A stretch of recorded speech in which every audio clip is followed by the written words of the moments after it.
আসসালামু আলাইকুম প্রিয় দর্শক, কেমন আছেন? আশা করি ভালো আছেন। আমিও ভালো আছি। এই বাইকের কমন একটা সমস্যা, বাইক একটু পুরানো হয়ে গেলে একটা কমন সমস্যা দেখেন আপনাদেরকে। এই বাইকের এই দেখেন কি পরিমাণের ময়লা, আর কোন ইঞ্জিনিয়ার ভাই একজনে এই দেখেন এটা এক্সট্রা একটা পাইপ লাগিয়ে দিছে তেল ওভার করতো না করে, তো তারপরেও তেল ওভার করতেছে।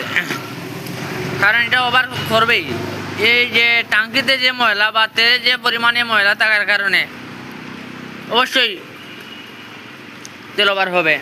আর আমরা যত সময় কার্বেটার ওয়াশ করব, লোকের ট্যাঙ্কিটা ওয়াশ করার চেষ্টা করব। ট্যাঙ্কি ওয়াশ করলে কি হবে? ট্যাঙ্কি ওয়াশ করলে বাইকের বছর 6 মাস তেল ওভার করা করবে না। ভালো থাকেন, সুস্থ থাকেন, জাযাকাল্লাহু খাইরান।